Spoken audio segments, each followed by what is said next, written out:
जय हिंद दोस्तों, स्वागत है आप सभी का आपके अपने यूट्यूब चैनल जैकपुर पे। तो आज के इस वीडियो में हम लोग क्लास 8 के साइंस का मोस्ट इंपॉर्टेंट सवाल देखेंगे जो आपके एग्ज़ाम में पूछे जाएंगे। तो चलिए शुरू करते हैं और देखते हैं क्या है आज का इम्पॉर्टेंट सवाल।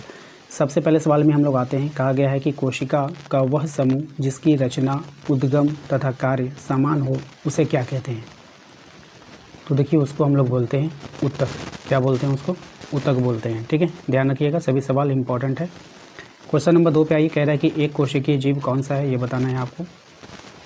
तो देखिए इसमें से जो एक कोशिकीय जीव है वो है आपका अमीबा। याद रखिएगा, ये सभी सवाल इंपॉर्टेंट है और एग्ज़ाम में आएगा। ठीक है, सजीव के शरीर की संरचनात्मक एवं क्रियात्मक इकाई क्या है? मोस्ट इंपॉर्टेंट सवाल है ये। तो इसका राइट आंसर हो जाएगा आपका कोशिका, ऑप्शन नंबर ए हो जाएगा। क्वेश्चन नंबर 4 पे आइए। कह रहे हैं निम्न में से अधातु कौन सी है? देखिए एक होता है धातु, एक होता है अधातु। तो अधातु पहचानना है, इसमें से सल्फर, कार्बन, ऑक्सीजन, ये सब क्या है? इनमें से सभी हो जाएगा अधातु के हैं। ठीक है।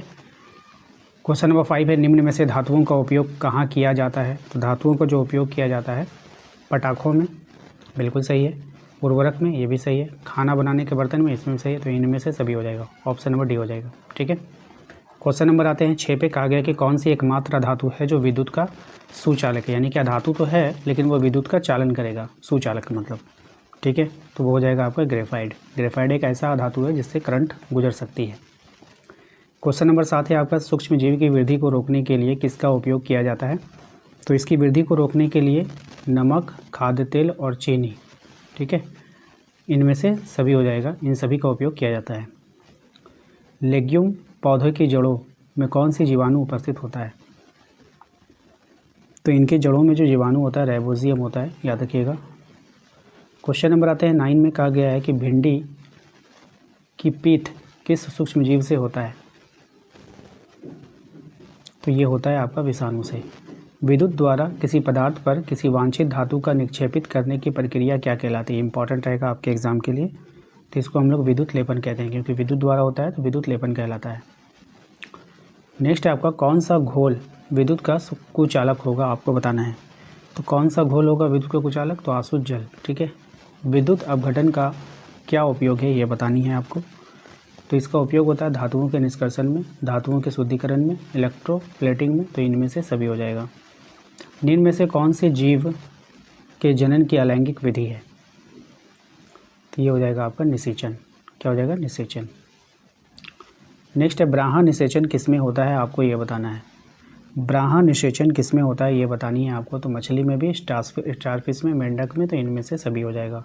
निषेचन के परिणाम स्वरूप क्या बनता है ये बताना है आपको। तो निषेचन के परिणाम स्वरूप जो बनता है उसको हम लोग युग्मनज बोलते हैं, ऑप्शन नंबर बी हो जाएगा।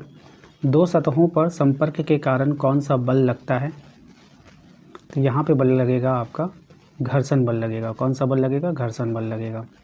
क्वेश्चन नंबर 17 है आपका एकांक क्षेत्र पर कार्यरत बल को क्या कहते हैं?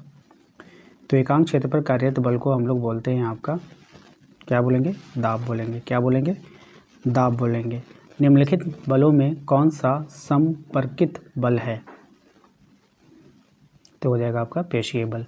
सूर्य नाभिकीय अभिक्रियाओं के द्वारा क्या उत्पन्न करता है ये आपको बतानी है। तो ये करेगा ऊष्मा भी और प्रकाश भी, यानी कि दोनों करेगा। ठीक है। क्वेश्चन नंबर आते हैं 20 में। इसमें कहा गया है कि कौन जीवाश्म ईंधन नहीं है, ये बताइए। तो कौन नहीं है? प्राकृतिक गैस। जितने भी प्राकृतिक गैस हैं वो जीवाश्म ईंधन नहीं, बल्कि कोयला, लकड़ी और पेट्रोल जो है वो जीवाश्म ईंधन में आता है। किसी पदार्थ के दहन के लिए क्या आवश्यक होता है? बहुत ही इंपॉर्टेंट सवाल है। तो किसी पदार्थ के दहन के लिए जो आवश्यक है वो दहनशील होना चाहिए, ज्वलन ताप होनी चाहिए उसमें, और ऑक्सीजन भी आवश्यक है, इसलिए इनमें से सभी हो जाएगा। जीवन काल की वो अवधि जब शरीर में ऐसे परिवर्तन होते हैं जिनके परिणाम स्वरूप जनन परिपक्वता आती है, क्या कहलाता है, आपको बताना है। तो वो कहलाएगा आपका, जिनके परिणाम जनन परिपक्वता आती है, आपको बतानी है। इसका आंसर क्या हो जाएगा? किशोरावस्था। उसको क्या बोलते हैं? किशोरावस्था बोलते हैं। ठीक है। क्वेश्चन नंबर आते हैं 23 में। कहा गया है कि क्रोध, चिंता एवं उत्तेजना की अवस्था में कौन सा हार्मोन उत्तरदायी है? तो ऐसा कौन सा हार्मोन है जो इसके लिए उत्तरदायी है? वो हो जाएगा आपका एड्रीनेलिन। ठीक है, याद रखिएगा। बच्चे के लिंग निर्धारण के लिए कौन उत्तरदायी होता है? यानी कि लिंग का मतलब होता है कि लड़का पैदा होगा या फिर लड़की, इसके लिए कौन जिम्मेदार होता है ये आपको बतानी है। तो पिता। कौन होगा? पिता। यदि आपतन कोण का मान 30 डिग्री है तो परावर्तन कोण का मान कितना होगा? सही जवाब हो जाएगा आपका 30 डिग्री ही होगा, क्योंकि आपतन कोण परावर्तन कोण के बराबर होता है। इस तरह से होता है, आपतन कोण जितना होगा परावर्तन कोण भी उतना ही बनेगा। बात समझ में आई? आइए, समतल दर्पण से बना प्रतिबिंब कैसा होता है आपको बतानी है। तो समतल दर्पण से बना प्रतिबिंब हमेशा क्या होता है? आभासी होता है।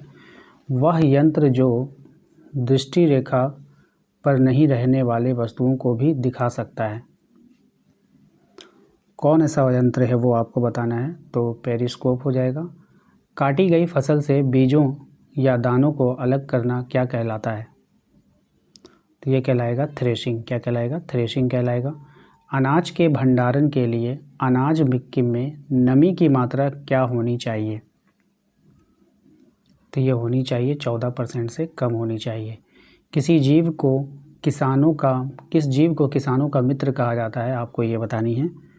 तो वो जीव कौन है आपका? केचुआ है। सूर्य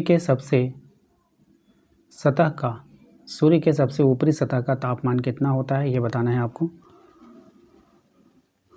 तो ये होता है 6000 डिग्री सेल्सियस। ये भी इम्पॉर्टेंट सवाल है। निम्न में से कौन प्राकृतिक उपग्रह है ये बताना है। तो प्राकृतिक उपग्रह यहाँ पर हो जाएगा आपका चंद्रमा। किस ग्रह का द्रव्यमान सबसे अधिक है ये बतानी है। तो यहाँ पर बृहस्पति ग्रह का द्रव्यमान जो है वो सबसे अधिक है। घर्षण हमेशा कैसा होता है? ये जो घर्षण होता है ये हमेशा आरोपित बल का विरोध करती है। ठीक है। नेक्स्ट है, घर्षण निर्भर करता है किस पर आपको बताना है।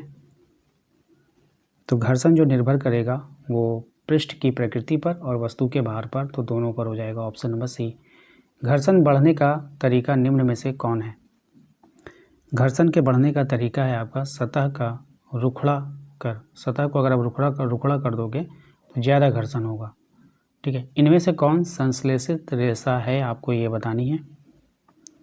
तो नायलॉन। ठीक है। निम्न में से 4R नहीं है। कौन 4R की श्रेणी में नहीं आता है? तो रिमूव नहीं आएगा, बल्कि रिड्यूस, रीयूज, रिसाइकिल ये सब आता है। इनमें से कौन पिघल जाती है परंतु जलती नहीं है आपको बतानी है। तो नायलॉन। ठीक है। ये पिघल जाएगी लेकिन जलेगी नहीं। आवृत्ति का मात्रक क्या है आपको ये बताना है। तो आवृत्ति का मात्रक होता है आपका हर्ट्ज। इम्पॉर्टेंट है एग्ज़ाम के लिए। एक कंपन में लगे समय को क्या कहते हैं? तो एक कंपन में लगे समय को हम लोग आवर्तकाल कहते हैं। ऑप्शन नंबर बी होगा। ध्वनि संचरित हो सकती है। अब ये जो ध्वनि है वो संचरित हो सकती है ठोस, द्रव और गैस, यानी कि तीनों में। नेक्स्ट है, किसी आवेशित वस्तु से आवेश को पृथक में स्थानांतरित करने की प्रक्रिया को क्या कहते हैं? तो इसको कहते हैं भूसंकर्पण। ठीक है। भूकंप की शक्ति के परिमाण को कैसे मापा जाता है? तो ये मापा जाता है सिस्मोग्राफ के द्वारा। आवेश कितने प्रकार के होते हैं? अब ये जो आवेश है ये 2 प्रकार के होते हैं, धनात्मक ऋणात्मक। आप लोगों ने सुना होगा। वायुमंडल में निम्नलिखित सूक्ष्म ठोस या तरल कण में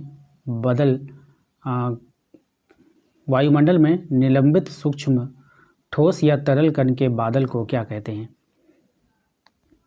तो एरोसोल कहा जाता है इसको। ठीक है। वायुमंडल में ऑक्सीजन गैस कितना है आपको ये बताना है। तो वायुमंडल में ऑक्सीजन गैस हो जाएगा 21%। याद रखिएगा, इम्पॉर्टेंट है। वनोन्मूलन का अस्थायी हल क्या है? तो इसका जो अस्थायी हल है वो है आपका पुनर्वन रोपण, यानी कि पुनः वनों को रोपना। काला सोना किसे कहा जाता है ये बताइए। तो ये कहा जाता है पेट्रोलियम को। कौन सा प्राकृतिक संसाधन नहीं है आपको ये बताना है। तो यहाँ पर ये कपड़ा जो है ये प्राकृतिक संसाधन नहीं होगा, बाकी जल, हवा और सूर्य का प्रकाश प्राकृतिक संसाधन में आता है। तो आशा करते हैं कि आप लोगों को आज का ये वीडियो पसंद आया होगा। वीडियो को लाइक कर देना है। चैनल पे जो लोग पहली बार आए सब्सक्राइब कर लीजिएगा। बेल आइकन को प्रेस कर लीजिए ताकि आने वाली हर एक वीडियो का नोटिफिकेशन आपके मोबाइल पे जाए। मिलते हैं नेक्स्ट अगले वीडियो में। Thank you.